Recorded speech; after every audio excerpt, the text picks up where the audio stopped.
هارد لك للمنتخب القطري الحبيب. هذا المنتخب اللي كنا نتمنى جدا تأهله للدور القادم من كأس العالم، خصوصا انه فرصة وحظوظ تأهله للدور القادم كانت ممكنة جدا في حال الفوز على البوسنة بأي نتيجة مهما كانت.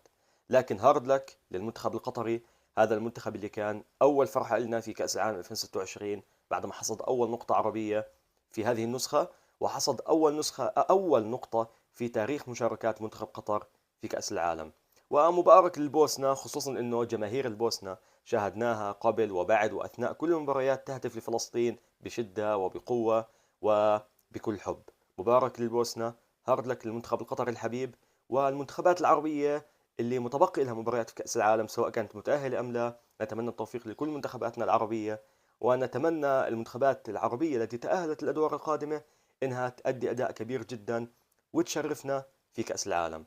كل التوفيق للمنتخبات العربية، وهارد لك لقطر الحبيبة.